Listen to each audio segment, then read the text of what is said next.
This time, I don't think he's getting it. Cruz, right uppercut, another right uppercut, and Magdaleno goes.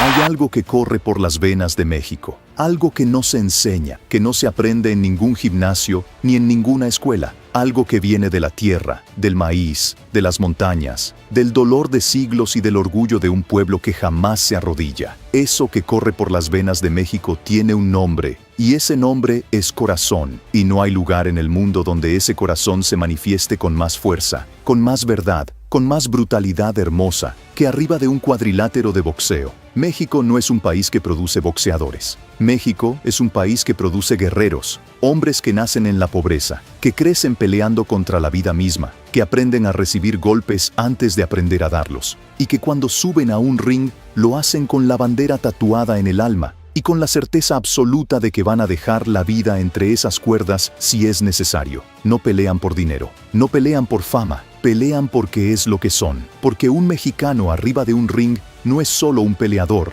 es la representación de millones que desde sus casas, desde sus talleres, desde sus campos, gritan con cada golpe que conecta. Y hoy, en este video, vamos a recorrer los 10 knockouts más devastadores, más brutales, más hermosos que el boxeo mexicano le ha regalado al mundo. 10 momentos en los que un puño mexicano silenció arenas enteras, doblegó a campeones que parecían invencibles, y escribió con sangre y gloria las páginas más épicas de este deporte. Número 10. Ricardo Finito López versus Hideyuki Ohashi. Imagínate esto, estás en Tokio, Japón. Es octubre de 1990. Estás a miles de kilómetros de tu casa, de tu gente, de todo lo que conoces. Tu entrenador, el hombre que te formó, no pudo viajar contigo porque está enfermo. Va a morir semanas después, y tú todavía no lo sabes. Pero algo en el pecho te dice que esta noche es sagrada, que lo que vas a hacer en ese ring no es solo por ti, es por él, es por México, es por todos los que dijeron que un peso mínimo jamás podría ser una leyenda. Ese hombre se llamaba Ricardo López. Le decían Finito, porque todo lo que hacía en el ring era perfecto, acabado, como si cada golpe hubiera sido diseñado por un relojero suizo pero ejecutado con la pasión de un corazón mexicano. Medía poco más de 1,60 m, pesaba 105 libras, y era, sin que el mundo lo supiera todavía, el boxeador más perfecto que México jamás produciría. El Korakuen Hall de Tokio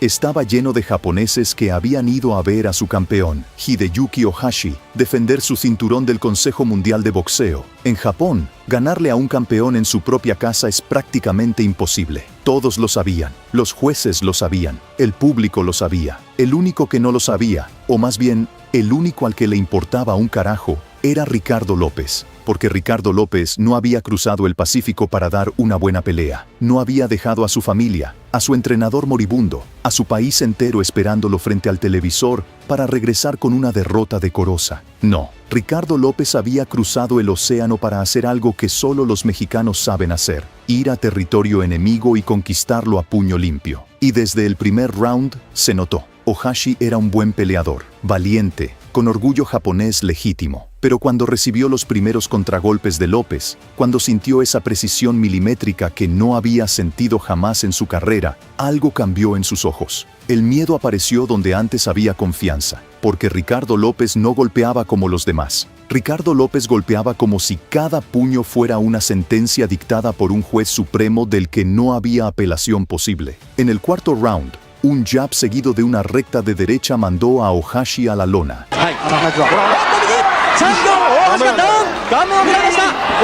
El japonés se levantó rápido, con el orgullo propio de un guerrero samurái, pero el daño ya estaba hecho. En el quinto round, un gancho de derecha volvió a mandarlo al piso. Esta vez se quedó en una rodilla contando los segundos, buscando aire, buscando una razón para levantarse. La encontró porque era valiente. Se puso de pie. Pero entonces López le regaló la combinación definitiva: jab, recta, gancho. Ohashi cayó por tercera vez. Se levantó a la cuenta de 7, pero sus piernas ya no le respondían. Se tambaleó hacia la esquina como un barco en una tormenta, y el referee Tony Pérez hizo lo único que podía hacer: detener la carnicería. Y así, en el lugar menos pensado, en la división menos glamorosa, frente a un público que había ido a ver ganar a su héroe, un mexicano de Cuernavaca, Morelos, se ciñó el cinturón de campeón mundial, ese cinturón que jamás en toda su carrera perdería, porque Ricardo Finito López se retiró invicto, 51 victorias, un empate, 0 derrotas, 21 defensas del título de peso mínimo, campeón en 4 organismos diferentes, el boxeador más perfecto de México. Y todo empezó esa noche en Tokio, con un knockout que nadie esperaba, que nadie en Japón quería ver, pero que México celebró como lo que era: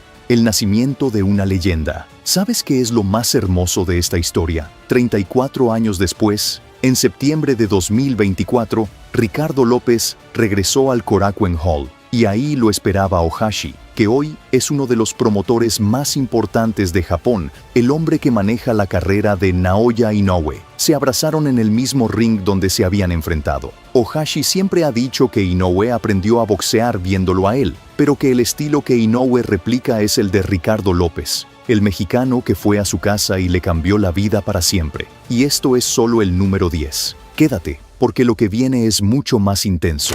Número 9. Isaac Cruz versus Diego Magdaleno. Hay peleadores que necesitan 12 rounds para contar su historia. Hay peleadores que necesitan 6. Y luego está Isaac Pitbull Cruz, que necesitó exactamente 53 segundos para decirle al mundo entero quién era, de dónde venía y hacia dónde iba. 31 de octubre de 2020, Halloween, noche de terror. Y el terror no vino disfrazado de fantasma ni de monstruo, vino disfrazado de un muchacho de 22 años, nacido en la Ciudad de México, que medía 1,63 m, tenía un alcance ridículo de 62 pulgadas, y parecía que iba a ser devorado por cualquier peso ligero medianamente serio. Pero las apariencias en el boxeo mexicano son la trampa más peligrosa del mundo, porque detrás de esos brazos cortos y ese cuerpo compacto, había un corazón del tamaño de todo México y una pegada que podía partir un muro de concreto. El Alamodome de San Antonio estaba electrizado.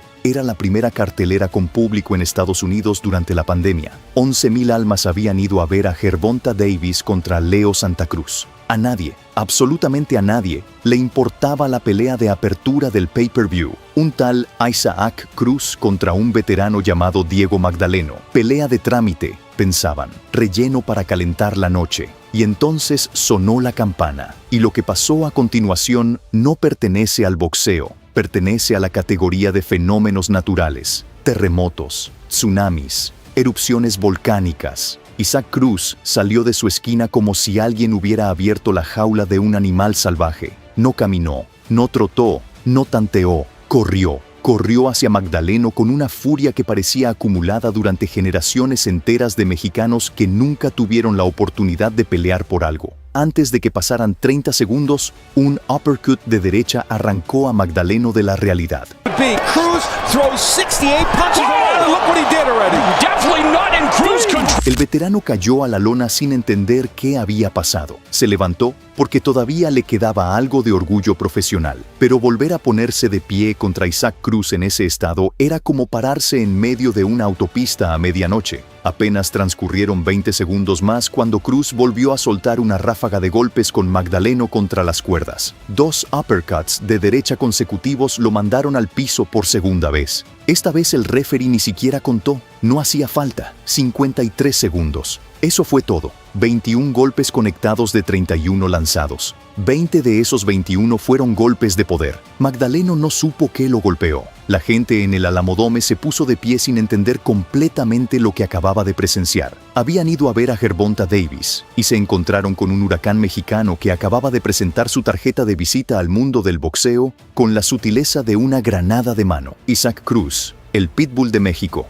El hombre que demostró que el tamaño no importa cuando llevas dentro de ti el fuego de un país entero. Ese knockout de 53 segundos fue su declaración de guerra al mundo. Y desde entonces, el Pitbull no ha dejado de morder. Y quédate, porque el número 8 trae una historia con dopaje, sobrepeso, furia japonesa y uno de los escándalos más grandes que ha vivido el boxeo mexicano en las últimas décadas. Número 8. Luis Neri versus Shinsuke Yamanaka. Esta es una historia complicada, es una historia que divide opiniones, es una historia que tiene héroes y villanos dependiendo de a quién le preguntes. Pero lo que no se puede negar, lo que nadie en el mundo puede discutir, es que el knockout que Luis Pantera Neri le propinó a Shinsuke Yamanaka fue de una brutalidad absoluta, una demostración de poder mexicano en su estado más crudo y más salvaje. Agosto de 2017, Kioto, Japón, la tierra del sol naciente, la cuna de los samuráis, un país que respira honor,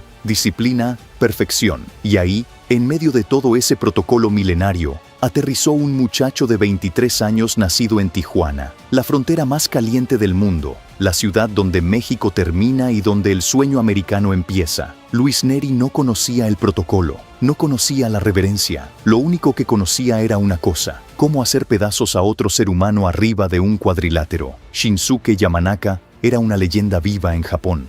35 años, récord de 27 victorias sin derrota, 19 knockouts, 12 defensas exitosas del título gallo del Consejo Mundial de Boxeo. Una más y empataría el récord histórico japonés de defensas mundiales establecido por Yoko Gushiken en 1980. Todo Japón estaba pendiente. Yamanaka era un héroe nacional. Su 13ª defensa era un evento de orgullo para todo un país. Y entonces llegó el Pantera. Neri salió con la agresividad de quien no tiene nada que perder y todo que ganar. Desde el primer round impuso su poder, buscando el cuerpo de Yamanaka, castigándolo con golpes que el japonés jamás había sentido en su carrera. Round tras round, el mexicano fue destruyendo al ídolo de Japón con la frialdad de un cirujano y la potencia de un demoledor. En el cuarto asalto, una combinación de poder sacudió a Yamanaka como si fuera un muñeco de trapo. ¡Pista de su ira! ¡Cuidado con las manos, Neri! ¡Te quiere cazar Shinsuke! ¡Se sabe cómo pierde! La pelea fue detenida. Japón enmudeció.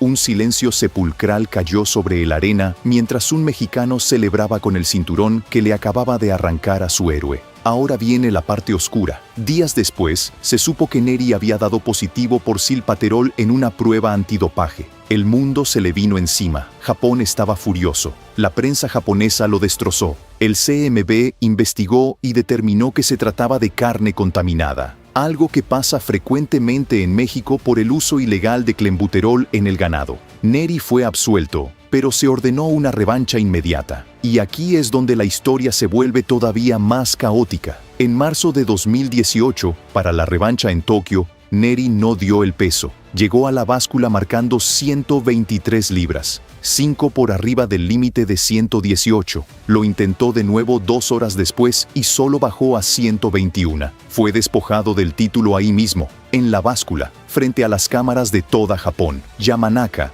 al enterarse, no pudo contener su rabia, y no era para menos. Pero aquí es donde hay que separar la controversia del ring, porque la pelea se hizo. Y sobre la lona, con controversia o sin ella, con dopaje o sin él, con sobrepeso o sin él, Luis Neri volvió a destrozar a Yamanaka, esta vez en solo 2 rounds. El Pantera bajó a Yamanaka 2 veces en el primer round y 3 veces en el primer minuto del segundo. La destrucción fue todavía más rápida y más brutal que la primera vez. Neri se convirtió en el villano más odiado del boxeo japonés. La comisión japonesa lo declaró persona non grata y lo suspendió indefinidamente. Cuando años después regresó a Japón para enfrentar a Naoya Inoue en el Tokyo Dome, lo hizo como el malo de la película, el hombre que todo Japón quería ver derrotado. Pero eso no cambia un hecho. Luis Neri subió a Japón 2 veces y 2 veces destrozó a su mejor gallo. Y lo hizo con los puños, con puños mexicanos.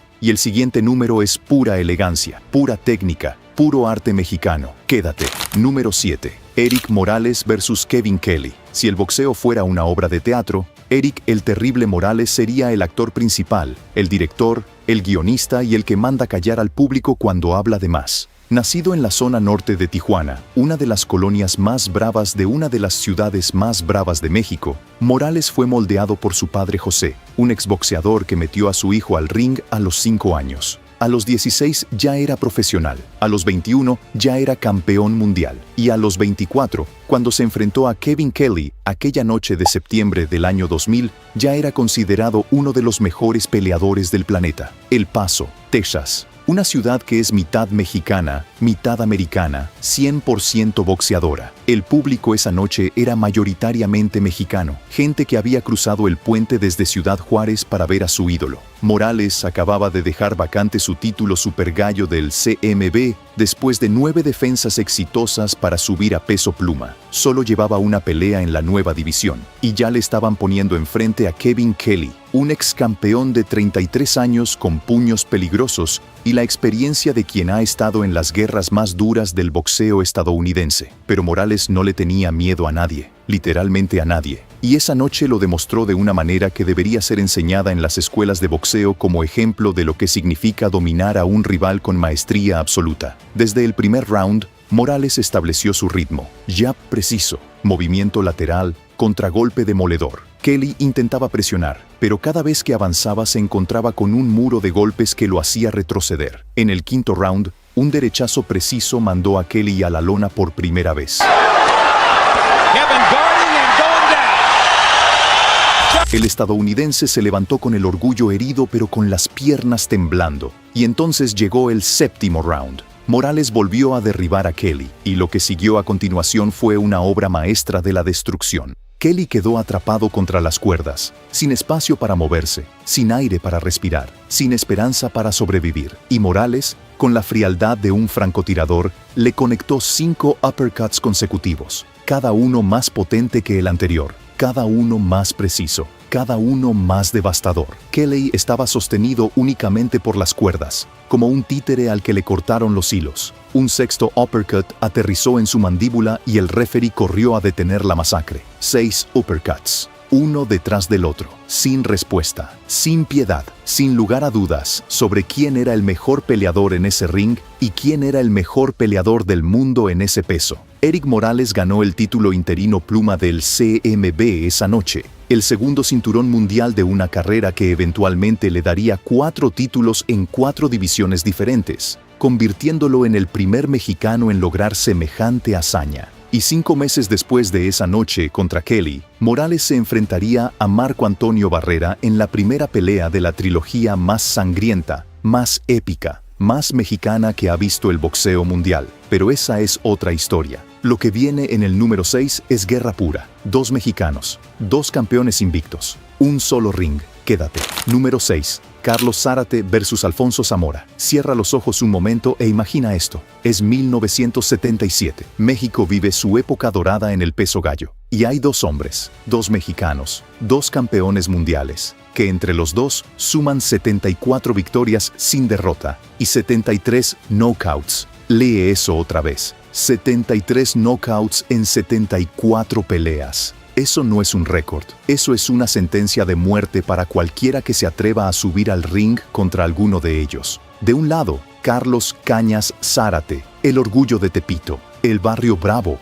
el barrio donde te enseñan a pelear antes de enseñarte a caminar. Zárate era campeón gallo del Consejo Mundial de Boxeo con un récord de 45 victorias. 44 de ellas por nocaut. Solo una vez en su carrera, había necesitado que los jueces decidieran. Cada vez que subía al ring, alguien terminaba en el suelo. Era una garantía, una ley de la naturaleza. Del otro lado, Alfonso El Dado Zamora, el muchacho de Tlatelolco, campeón gallo de la Asociación Mundial de Boxeo con 29 victorias, las 29 por nocaut. Ni una sola vez había necesitado la campana final. Cada rival que se le ponía enfrente terminaba durmiendo sobre la lona. Era una fuerza de la naturaleza, un terremoto con guantes de box. Cuando se anunció la pelea, México se paralizó, literalmente. Zárate contó años después que el día del combate no había ni perros en la calle. Todo el país estaba pegado a la televisión o a la radio. No era para menos.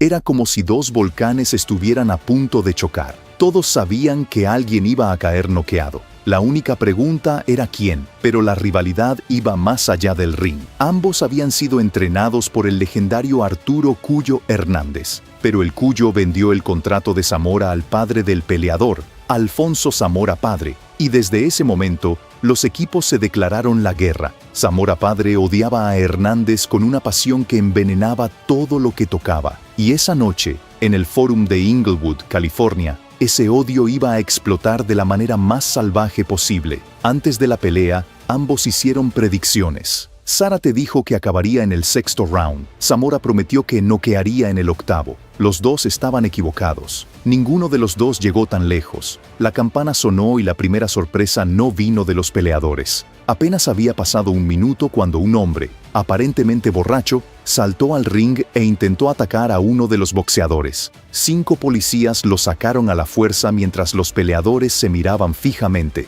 sin apartar la vista ni un segundo, como 2 depredadores esperando el momento exacto para atacar. Un fanático encendió fuegos artificiales en las gradas. El caos era total, pero Zárate y Zamora no se inmutaron. Estaban en otro mundo. Un mundo donde solo existían ellos dos y la necesidad primitiva de destruir al otro. Cuando la pelea finalmente se reanudó, Zamora salió como una bestia. Dominó el primer round con golpes de poder que hicieron sangrar la boca de Zárate. El segundo round fue una batalla infernal, con ambos conectando combinaciones brutales. Pero en el tercero, Zárate encontró su distancia. Un derechazo demoledor a la barbilla mandó a Zamora a la lona faltando 30 segundos para terminar el asalto.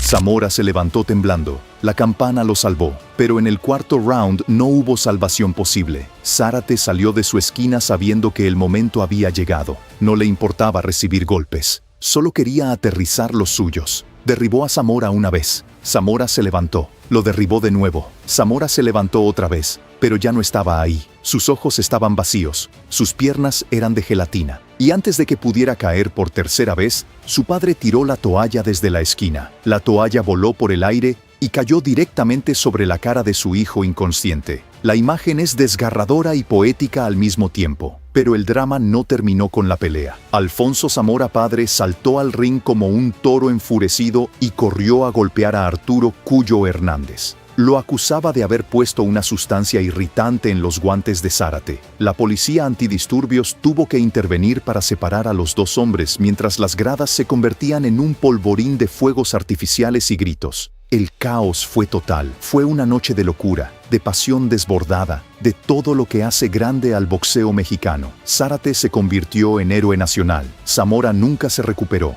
Perdió su título en su siguiente pelea y se retiró poco después. Pero con el tiempo, la rivalidad se convirtió en amistad. Años después, Zárate y Zamora se reencontraron, se abrazaron y reconocieron que aquella noche los unió para siempre, porque solo ellos dos saben lo que se siente subir a un ring como enemigos y bajar como inmortales. Y si crees que eso fue intenso, espera a escuchar lo que viene. El número 5 tiene un knockout tan brutal que el ganador tuvo que inclinarse sobre su rival caído para asegurarse de que estaba vivo. Número 5. Saúl Canelo Álvarez vs. James Kirkland. 9 de mayo de 2015. Minute Maid Park, Houston, Texas. 31.588 personas. El estadio de béisbol de los Astros de Houston, convertido en un templo del boxeo mexicano. Una semana antes, el mundo había presenciado la pelea más cara y más decepcionante de la historia. Mayweather contra Pacquiao. Una pelea de $600 millones que dejó a los fanáticos del boxeo con ganas de romper el televisor. El deporte necesitaba una reanimación, necesitaba sangre, necesitaba corazón, necesitaba México. Y México respondió, como siempre responde, con violencia hermosa. Saúl Canelo Álvarez tenía 24 años y ya era la estrella más grande del boxeo después de Mayweather. Pelo rojo, mandíbula de granito, puños de dinamita y una personalidad que llenaba estadios con solo aparecer. Del otro lado estaba James el guerrero mandingo Kirkland, un hombre que no conocía el significado de la palabra retroceder. Kirkland era puro poder, pura agresividad, una máquina de destrucción que entraba al ring con un solo plan: caminar hacia adelante y lanzar bombas hasta que alguien cayera. Era exactamente el tipo de peleador que podía darle problemas a cualquiera, porque su estilo no dejaba espacio para la respiración. El problema de Kirkland era que venía de 17 meses de inactividad y había dejado a su entrenadora, Ann Wolf, la única persona que sabía cómo canalizar toda esa energía destructiva de manera inteligente. Sin ella, Kirkland era un cañón sin apuntar, un misil sin sistema de guía, una bomba nuclear con la mecha encendida que era más peligrosa para quien la cargaba que para el objetivo. Cuando sonó la campana, el estadio rugió. ¡México! ¡México! ¡México!, retumbaba en cada rincón del Minute Maid Park. Kirkland salió como un toro de rodeo, lanzando golpes desde todos los ángulos, acorralando a Canelo contra las cuerdas. Por un instante, pareció que la agresividad iba a funcionar. Algunos golpes conectaron, el estadio contuvo la respiración. Pero Canelo es Canelo, y Canelo no se asusta. Canelo espera, Canelo observa, Canelo calcula, y cuando tiene la medida, Canelo ejecuta. En ese mismo primer round, un uppercut de derecha encontró la mandíbula de Kirkland y lo mandó a la lona.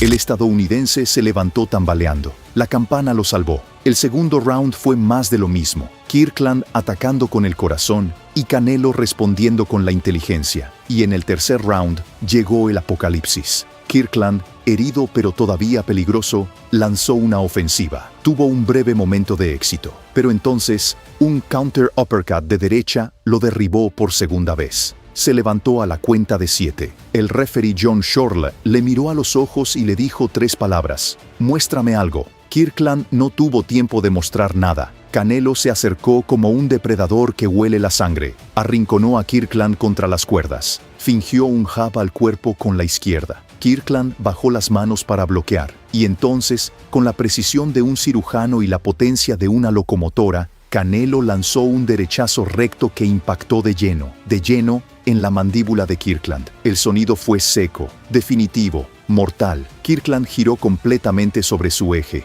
como una pirinola, y cayó a la lona con los ojos cerrados, los brazos inertes, la boca abierta con sangre visible. Estaba inconsciente antes de tocar el suelo. Shorle no contó, no hacía falta. El personal médico corrió al ring, y en un gesto que dice mucho sobre la calidad humana de Canelo, el mexicano se inclinó sobre su rival caído para asegurarse de que estuviera bien.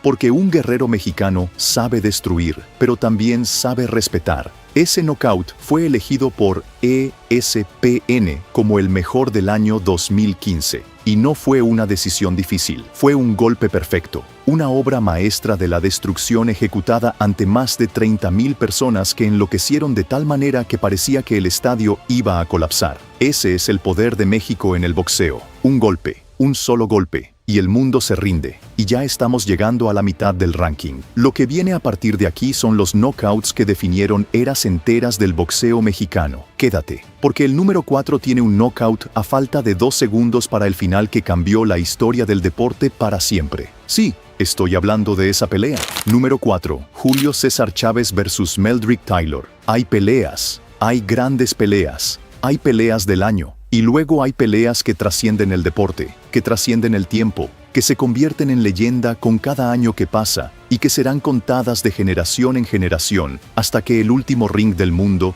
sea desmontado. La pelea entre Julio César Chávez y Meldrick Taylor del 17 de marzo de 1990 pertenece a esa última categoría. No es solo la pelea de la década, es la pelea que define lo que significa ser un guerrero mexicano. Imagínate el escenario, el Hilton Hotel de Las Vegas. La arena está electrizada. De un lado, Julio César Chávez, el León de Culiacán, 68 victorias sin derrota, 55 knockouts, campeón en 3 divisiones, considerado el mejor libra por libra del planeta. Del otro lado, Meldrick Taylor, medalla de oro en los Juegos Olímpicos de 1984, 24 victorias sin derrota, las manos más rápidas del boxeo mundial, joven, hambriento, invicto y convencido de que iba a destronar al ídolo de México. Le llamaron Trueno y Relámpago. Trueno por la potencia devastadora de Chávez, relámpago por la velocidad cegadora de Taylor. Y esa noche, las dos fuerzas de la naturaleza chocaron. Taylor empezó ganando.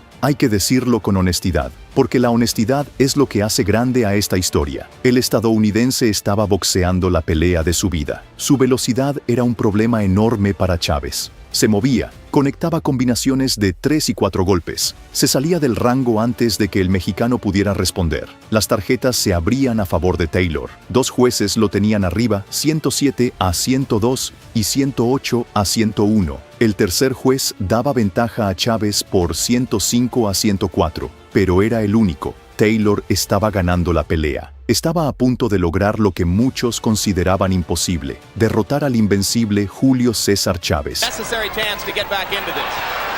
Look at the speed of Meldrick Taylor's flurry. Pero Chávez es de Culiacán, y en Culiacán no existe la palabra rendirse, no existe la palabra imposible. En Culiacán solo existe una ley: pelear hasta que el corazón deje de latir o hasta que el otro hombre caiga. Y round tras round, golpe tras golpe, Chávez fue haciendo lo que mejor sabía hacer: acumular daño. Cada puño que conectaba era como un ladrillo más en un muro que eventualmente aplastaría a Taylor. No eran golpes espectaculares, eran golpes certeros, golpes que buscaban el hígado, las costillas, la mandíbula, golpes que poco a poco iban apagando las luces de Taylor como quien baja el dimmer de una lámpara. Para los rounds finales, Taylor estaba irreconocible. Su cara estaba desfigurada, sangraba de la boca y la nariz. Los huesos de su órbita ocular estaban fracturados. Había tragado tanta de su propia sangre que apenas podía respirar. Al final del round once, Taylor caminó por error hacia la esquina de Chávez. Estaba perdido, desorientado, destruido por dentro, pero seguía de pie, seguía peleando. Hay que darle ese crédito. Y entonces llegó el round 12, el último round. Taylor solo necesitaba sobrevivir 3 minutos más. Solo 3 minutos. 200 segundos entre él y la victoria más grande de su vida. Su entrenador, Lou Duva, cometió el error más grande en la historia del boxeo. Le dijo que necesitaba ganar el último round. Taylor, que ya estaba ganando ampliamente en las tarjetas, salió a pelear agresivamente en lugar de moverse y sobrevivir. Error fatal. Los últimos 30 segundos del round 12 son los 30 segundos más dramáticos en la historia del boxeo. Chávez, que había peleado toda su vida esperando exactamente este momento, el momento en que su rival ya no pudiera moverse, ya no pudiera pensar, ya no pudiera escapar, desató todo su arsenal. Conectó golpes de poder que fueron sacudiendo a Taylor como un terremoto sacude un edificio viejo. Y entonces, a falta de 17 segundos, un derechazo monumental impactó en la mandíbula de Taylor y lo mandó a la lona.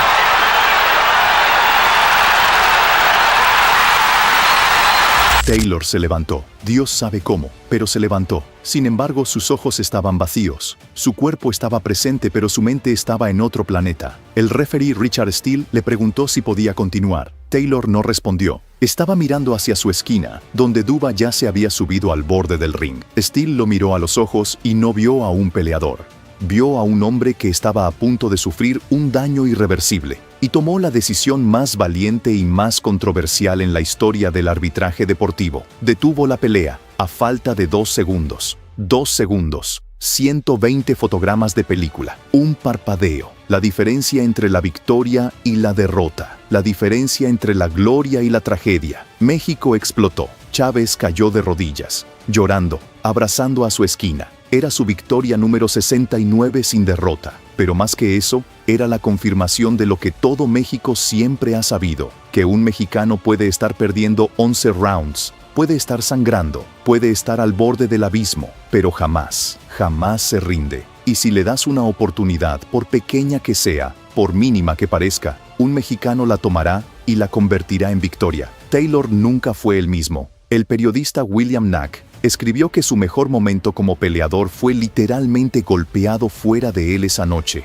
Taylor orinó sangre después de la pelea. Los huesos de su cara estaban destrozados. Años después escribió un libro titulado 2 segundos de la gloria, donde contó su versión de los hechos. Y ahí reveló que desde el tercer round, un dedo de Chávez le dañó el ojo, nublándole la visión y obligándole a cambiar su estrategia. Pero nada de eso importa. Lo que importa es que en los momentos más oscuros, cuando todo parecía perdido, cuando las tarjetas estaban en contra, cuando el reloj corría en contra, cuando el mundo entero pensaba que la racha de Chávez iba a terminar, el león de Culiacán rugió una última vez y cambió la historia. Porque eso es lo que hacen los mexicanos. Eso es lo que hacemos. Y si eso te pareció épico, espera al número 3, porque ahora vamos a hablar del knockout que vengó a todo un país y que convirtió a un joven de 23 años en la leyenda más grande del boxeo mexicano. Un joven que moriría un año después, pero cuyo legado vivirá para siempre. Número 3. Salvador Sánchez versus Wilfredo Gómez. Hay nombres en el boxeo mexicano que se pronuncian con reverencia, nombres que no necesitan explicación, nombres que al escucharlos provocan un nudo en la garganta porque representan todo lo que este país es capaz de dar cuando se lo propone. Y el nombre más sagrado de todos, el nombre que hace que veteranos del boxeo se les llenen los ojos de lágrimas cuando lo mencionan, es Salvador Sánchez. 21 de agosto de 1981, Caesars Palace, Las Vegas. La noche más importante en la historia del boxeo mexicano. La noche que lo cambió todo. La noche que México le dijo al mundo, aquí estamos, y no nos vamos a mover. Para entender esta pelea tienes que entender el contexto. Wilfredo Bazooka Gómez era un monstruo. No hay otra palabra. Un puertorriqueño de poder demoledor que había ganado sus 32 peleas profesionales. Las 32 por nocaut. Ni una sola decisión, ni un solo rival que llegara a la campana final. Y lo que era peor para México, Gómez era conocido como el matamexicanos. Se había forjado esa reputación a pulso, destruyendo a los mejores peleadores aztecas uno tras otro. El más doloroso de todos fue Carlos Zárate, a quien aniquiló en 5 rounds, dejando una herida profunda en el orgullo nacional mexicano.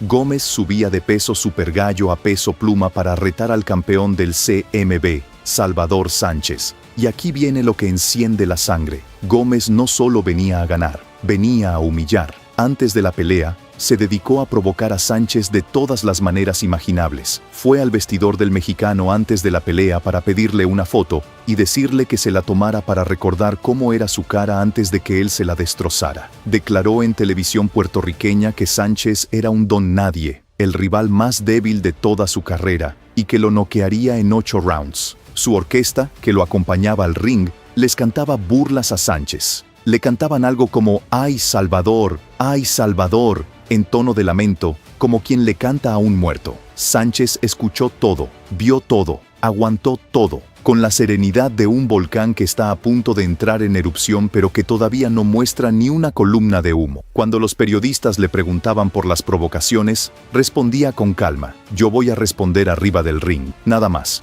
No necesitaba más. Las apuestas estaban 3-1 a favor de Gómez. Las casas de apuestas veían al mexicano como otro cordero más para el matadero boricua. Nadie le daba oportunidad. Nadie excepto México entero, que esa noche se paralizó frente a los televisores con una mezcla de terror y esperanza que solo se siente cuando sabes que lo que está en juego no es un cinturón, sino el honor de todo un país. Sonó la campana. Gómez salió con confianza. Avanzó, lanzó golpes, trató de imponer su presencia desde el primer segundo. Llevó a Sánchez contra las cuerdas. Quería demostrar inmediatamente que el mexicano no tenía nada que hacer contra su poder. Y entonces, a los 40 segundos del primer round, Salvador Sánchez conectó un uppercut de izquierda que sacudió a Gómez hasta los cimientos de su ser y lo mandó a la lona. En aquella época el tramo era largo. Ahí están las primeras escaramuzas. Ahí está, se chocaron durísimo. Conectó bien y lo conectó. México rugió. Todo un país pegó un grito al unísono que debió haberse escuchado hasta en la luna. Porque ese derribo no era solo un derribo,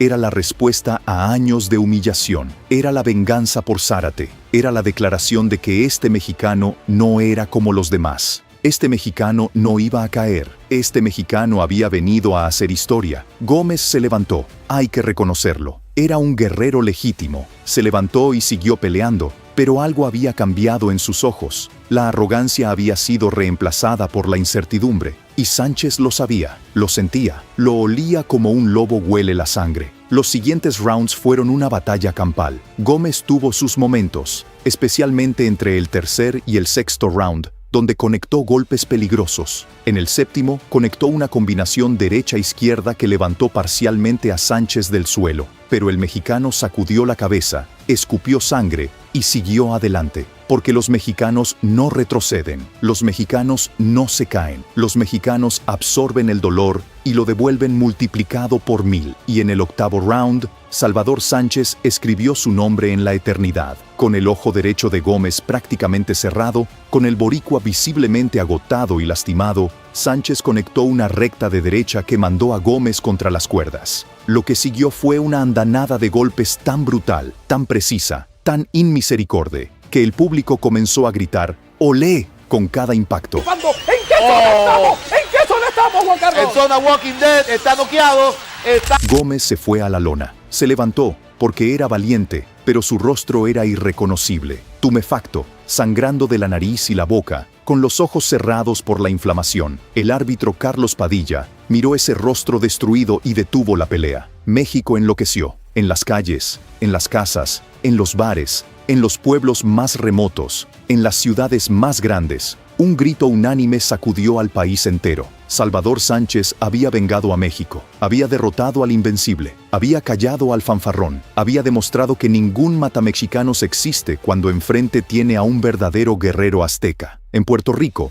la derrota fue vivida como un duelo nacional. Negocios cerraron al día siguiente. La gente lloraba en las calles. Pero la historia de Salvador Sánchez tiene un final que parte el alma. Menos de un año después, el 12 de agosto de 1982, a las 2 de la madrugada, conduciendo su Porsche 928 blanco por la carretera Querétaro-San Luis Potosí, Salvador Sánchez murió en un accidente automovilístico. Tenía 23 años. Era campeón del mundo. Había realizado 10 defensas de su título. Nunca lo perdió. Murió con él. Y lo más hermoso, lo que te demuestra que el boxeo a veces es más grande que las rivalidades. Wilfredo Gómez viajó a México para dejar flores en la tumba de Sánchez. Desde entonces, Gómez ha sido invitado de honor en cada festival anual que se celebra en Santiago Tianguistenco, en memoria de Salvador. Los dos enemigos se convirtieron en hermanos eternos, porque el boxeo puede separar a dos hombres con golpes, pero también puede unirlos con respeto. Salvador Sánchez nunca envejeció,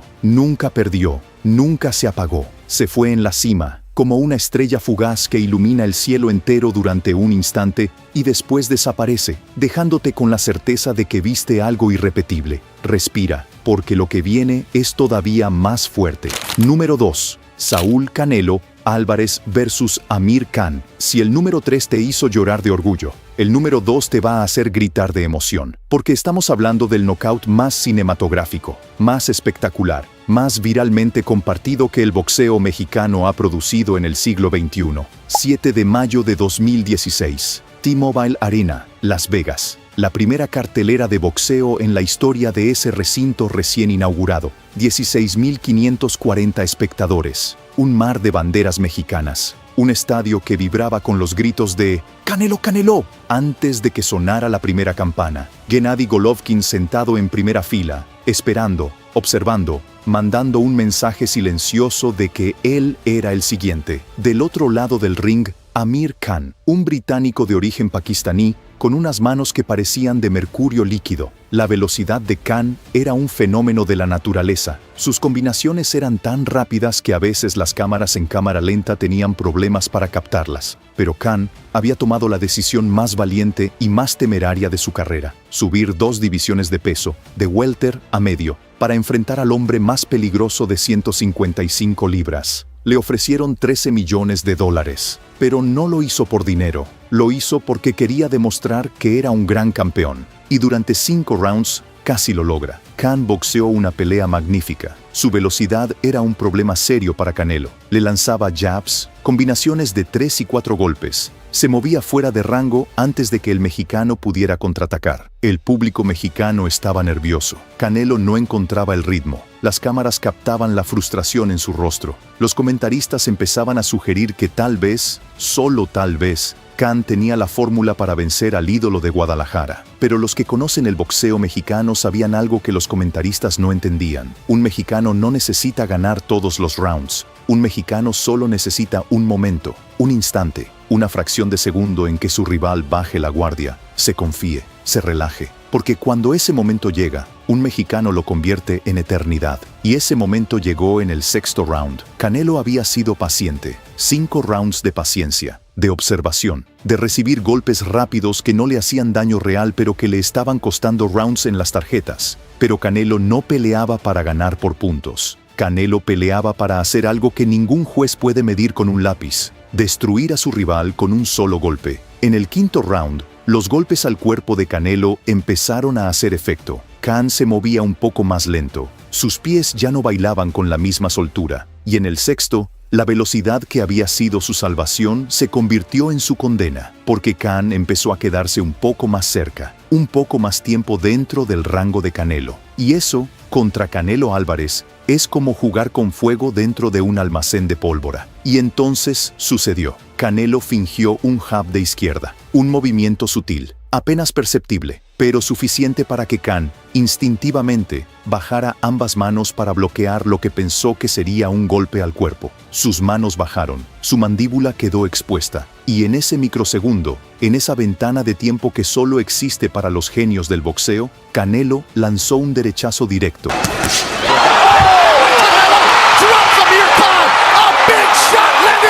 Un misil guiado por láser, que viajó desde su cadera hasta la mandíbula de Khan con una velocidad y una potencia que desafían las leyes de la física. El impacto fue brutal. Khan se desconectó del mundo antes de que su cuerpo tocara la lona. Literalmente se apagó. Sus ojos se cerraron, sus brazos dejaron de funcionar, su cuerpo cayó como un árbol talado, su cabeza rebotó en la lona. El referee Kenny Bayless ni siquiera contó, no tuvo que hacerlo. Se arrodilló junto a Khan y pidió atención médica mientras 16.500 mexicanos enloquecían de una manera que hizo temblar las estructuras del T-Mobile Arena. Khan estuvo en el suelo varios minutos. El personal médico lo rodeó. El silencio momentáneo del público era de preocupación genuina, porque ese golpe no fue solo un knockout, fue una detonación nuclear dentro de un cráneo humano. Cuando finalmente Khan se levantó, fue trasladado al hospital por precaución. Canelo, con la serenidad de los grandes,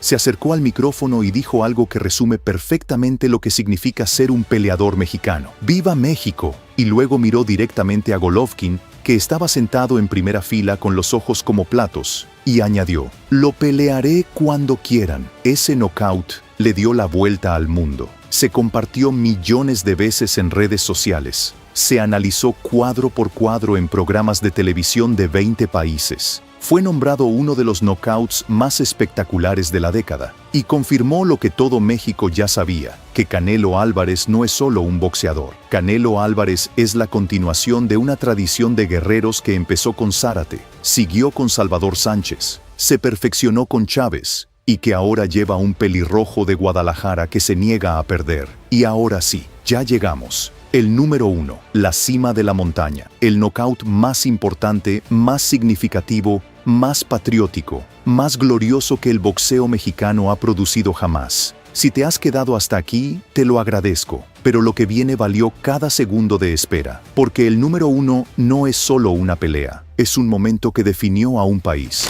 Número 1, Salvador Sánchez versus Dani Coloradito López. Sé lo que estás pensando. Ya pusimos a Salvador Sánchez en el número 3 con la pelea contra Gómez. ¿Cómo puede estar dos veces en la misma lista? Fácil, porque Salvador Sánchez no fue un boxeador normal, fue un fenómeno de la naturaleza, un regalo que el destino le dio al boxeo mexicano y que el destino mismo le arrebató demasiado pronto. Y si la pelea contra Gómez fue la venganza de México, la pelea contra Dani López fue la conquista, el momento exacto en que un muchacho desconocido de Santiago Tianguistenco, Estado de México, le dijo al mundo: México está aquí, y vengo por todo. Pero para entender por qué esta pelea es el número 1, hay que contar la historia completa, hay que retroceder, hay que volver al principio. Salvador Sánchez Narváez nació el 26 de enero de 1959 en Santiago Tianguistenco, un pueblo humilde del Estado de México. No nació en una gran ciudad, no nació rodeado de lujos, nació en la tierra, entre el polvo y el maíz, en un lugar donde las oportunidades son tan escasas como el agua en el desierto. Pero en ese pueblo, en esa pobreza, en esa aparente insignificancia, se forjó algo que nadie podría haber predicho, el boxeador más talentoso que México jamás produciría. Salvador no era como los otros peleadores mexicanos, no era pura fuerza bruta, no era pura agresividad, Era inteligencia, era estrategia, era belleza técnica combinada con una pegada que podía apagar las luces de cualquiera. Tenía brazos largos para su división, una precisión sobrenatural con el contragolpe y una condición física que desafiaba toda lógica. Su entrenador, el legendario Arturo Cuyo Hernández, decía que el poder de recuperación de Sánchez era completamente atípico. En 25 o 30 segundos podía pasar del agotamiento extremo a la recuperación total. Era como si su cuerpo estuviera hecho de un material diferente al de los demás mortales. Cuando llegó la oportunidad de pelear por el título mundial pluma del CMB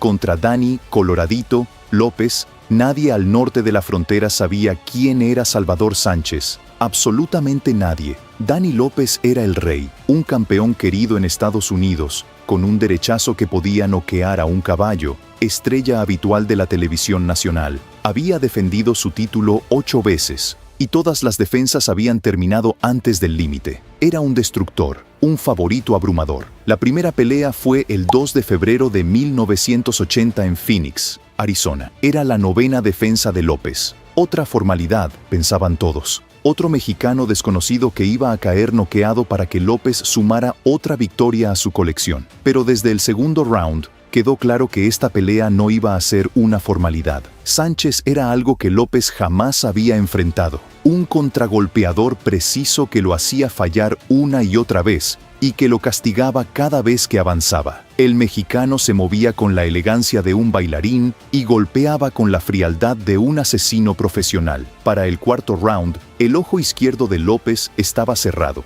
Para el sexto, un corte se abrió sobre el derecho. La batalla era unilateral, pero López se negaba a caer. Su valentía era admirable pero insuficiente. En el round 13, 2 derechas limpias sacudieron al campeón. Bien la derecha nuevamente por parte. Está muy mal. Waldemar Schmidt debe parar la pelea ahora sí.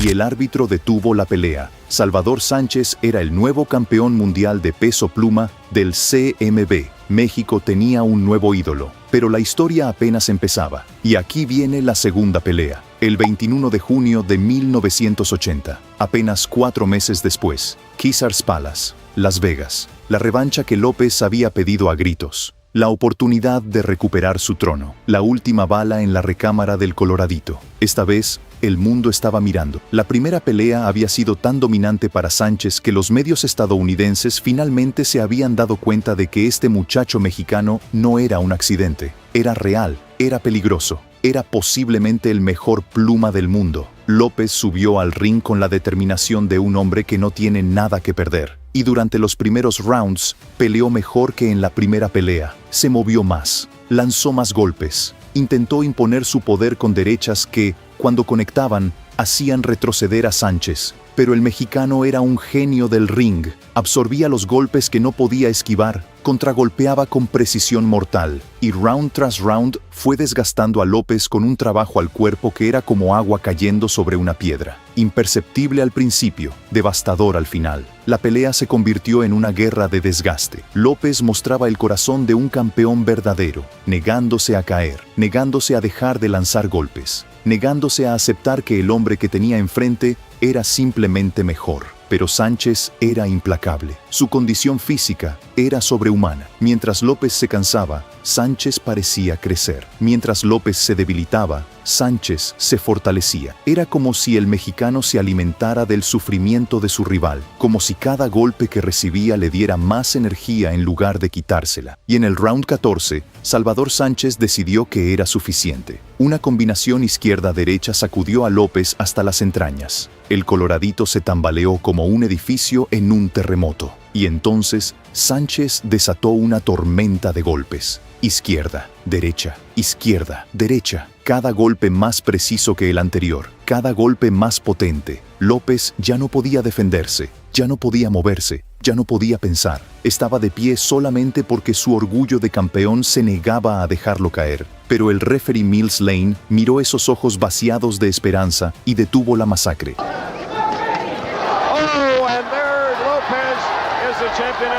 Y en ese momento, con Mills Lane sosteniendo el brazo de Salvador Sánchez en alto, con el Caesars Palace rugiendo de asombro, con México entero celebrando frente a sus televisores, quedó claro que el boxeo mexicano tenía un nuevo rey, no un campeón más, un rey. Un monarca absoluto del peso pluma que en los siguientes 2 años realizaría 10 defensas del título, derrotaría a 3 futuros miembros del Salón de la Fama y se convertiría en el peleador más completo, más elegante, más devastador que México jamás había visto. Y es por eso que este knockout es el número 1. No por el golpe en sí, no por la espectacularidad, sino por lo que significó. Fue el momento fundacional, el Big Bang del boxeo mexicano moderno. Antes de Salvador Sánchez, México tenía grandes peleadores. Después de Salvador Sánchez, México tenía una identidad boxística, una forma de pelear, una filosofía, un espíritu. Todo lo que vino después, desde Chávez hasta Morales,